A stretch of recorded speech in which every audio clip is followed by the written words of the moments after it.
ক্র্যাসপার associated protein 9।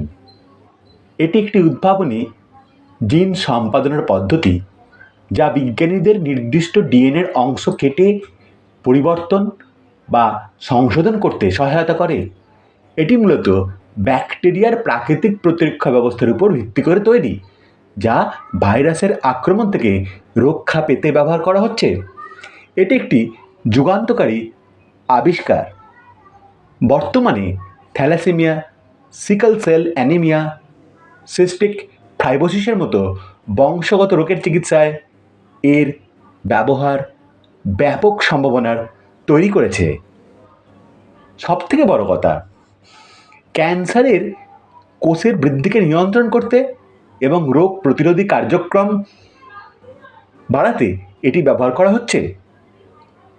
জিন পরিবর্তনের মাধ্যমে মানুষের শরীর সহজ গ্রহণ করতে পারে এমন অঙ্গ তৈরি করার সম্ভাবনাও দেখা দিয়েছে।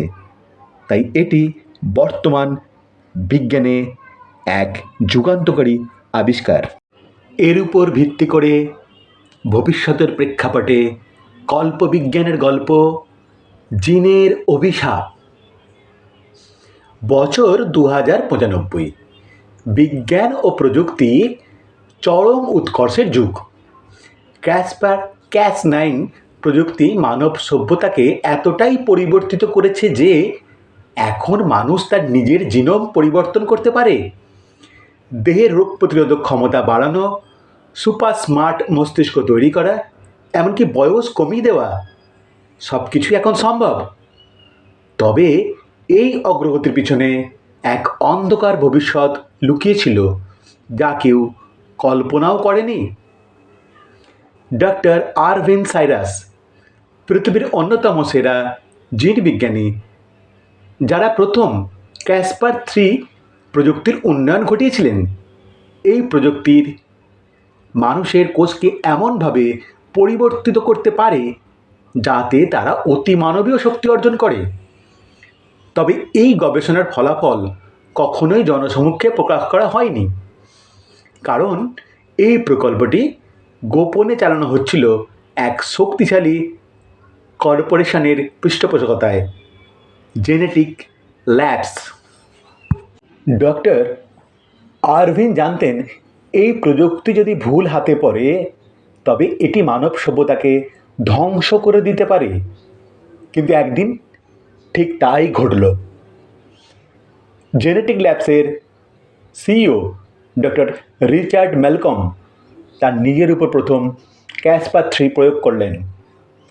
উদ্দেশ্য ছিল মৃত্যুহীন এক দেহ তৈরি করা।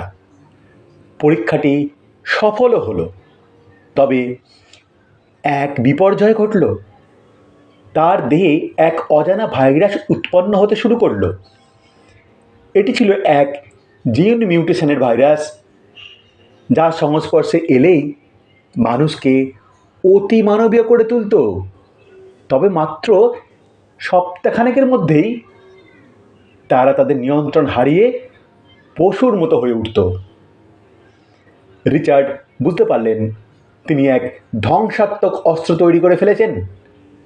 কিন্তু ততক্ষণ দেরি হয়ে গেছে।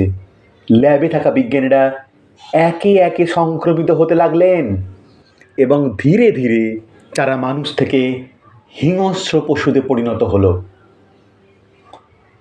আরভিন যখন এই খবর পেলেন তখন তিনি বুঝলেন যে এটি থামানোর একমাত্র উপায় হলো ক্যাসপারের বিপরীত প্রযুক্তি তৈরি করা, একটি জিন রিসেট সিস্টেম যা ভাইরাস সংক্রমিত কোষগুলোকে স্বাভাবিক অবস্থায় ফিরিয়ে আনবে। কিন্তু সমস্যা ছিল, এই প্রযুক্তি সফলভাবে ব্যবহার করতে হলে ভাইরাসের মূল উৎসস্থল অর্থাৎ জিনটিকে গোপন ল্যাবরেটরিতে প্রবেশ করতে হবে, যা ইতিমধ্যেই মিউট্যান্টদের দ্বারা আক্রান্ত হয়েছিল। আরভিন ও তার সাবেকি সহকারী লিন্ডা ক্যারোল এবং একদল বিজ্ঞানীকে নিয়ে একটি গোপন মিশনে বের হন। তাদের লক্ষ্য ছিল জিনটেকের সিস্টেমে প্রবেশ করে ভাইরাসের সম্পূর্ণ মুছে দেওয়া। কিন্তু যখন তারা ল্যাবে পৌঁছলেন তখন তারা দেখতে পেলেন এক ভয়ঙ্কর দৃশ্য। রিচার্ড ম্যালকম নিজেই এক বিশাল মিউট্যান্টে পরিণত হয়েছে। আমরা মানুষ ছিলাম, এখন আমরা ঈশ্বর। রিচার্ড গর্জন করে উঠলেন। ডক্টর আরভিন জানতেন এটি থামানোর একমাত্র উপায় হল রিচার্ডের কোষে ক্যাসপার বিপরীত প্রযুক্তি প্রয়োগ করা। কিন্তু রিচার্ড এর মধ্যে এতটাই শক্তিশালী হয়ে উঠেছিলেন যে তাকে থামানো প্রায় অসম্ভব ছিল। লিন্ডা এবং তার টিম রিচার্ডের দেহ থেকে একটি কোষের নমুনা অনেক কষ্টের পরে সংগ্রহ করতে সক্ষম হলেন।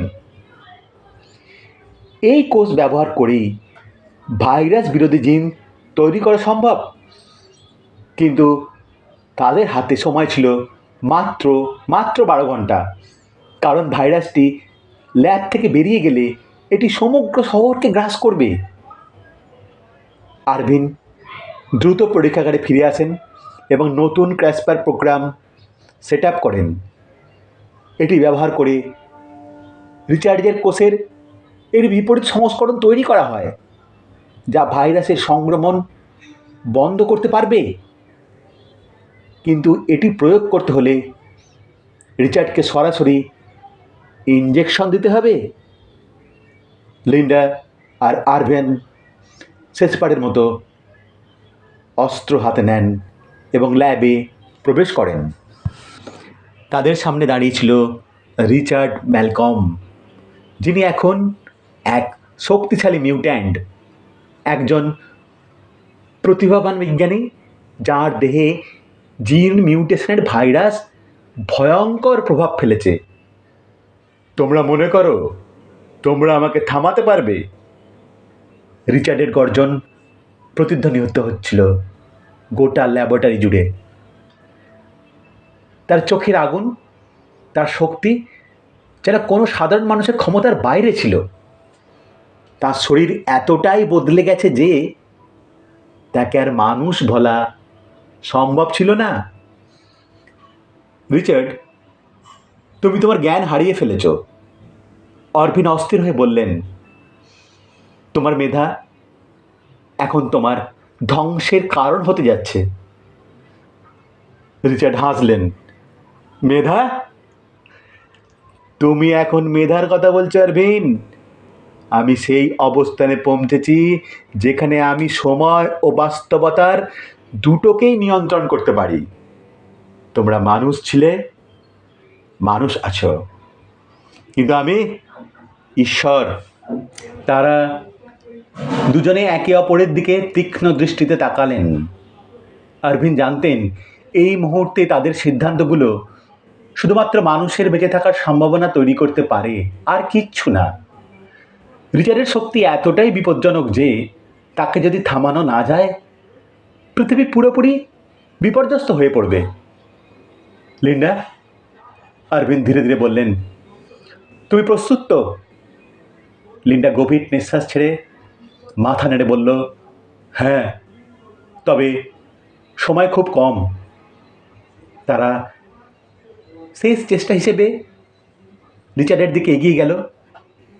তাদের হাতে ছিল একটি বিশেষ ইঞ্জেকশন, যা ক্যাসপার বিপরীত প্রযুক্তি। শুধুমাত্র রিচার্ডের ভাইরাস সংক্রমিত কোষগুলোকে স্বাভাবিক অবস্থায় ফিরিয়ে আনতে সক্ষম হবে। আরভিন জানতেন এটি সফল হলে রিচার্ডের জিন মিউটেশন ভাইরাস থেমে যাবে এবং মানবতার জন্য আবার নতুন এক আশা দেখা দেবে। তারা কাছে গিয়ে রিচার্ডের শরীরে ইঞ্জেকশনটি প্রবাহিত করলেন। প্রথমে কিছুই হয়নি, কিন্তু কিছু মুহূর্তের মধ্যে রিচার্ডের শরীর থমকে গেল। তার শক্তি সরে যেতে শুরু করলো এবং ধীরে ধীরে তার বিশাল দেহটি স্বাভাবিক আকারে ফিরে আসতে লাগলো। রিচার্ড এক মুহূর্তের জন্য চুপ থাকলেন, যেন কিছু অনুভব করছেন। এরপর তার চোখে কাঁপন উঠল এবং তিনি অস্ফুট কণ্ঠে বললেন, আমি কি ভুল করেছি? আমি আমি কি আসলেই ঈশ্বর হতে পারতাম? আরভিন, লিন্ডা একে অপরের দিকে তাকালেন।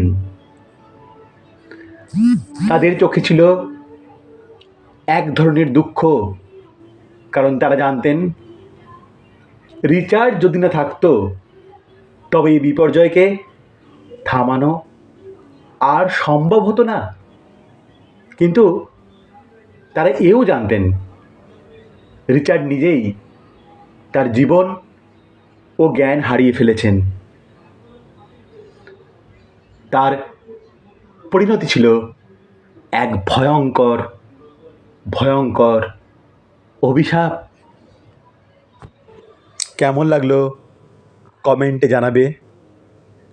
যারা নতুন আছো তাদের যদি ভালো লেগে থাকে চ্যানেলটিকে সাবস্ক্রাইব করবে, নোটিফিকেশন বেল অন করবে যাতে কোনো ভিডিও মিস না হয়। পাশে থাকবে, সঙ্গে থাকবে, ভালো থাকবে, ভালো রাখবে।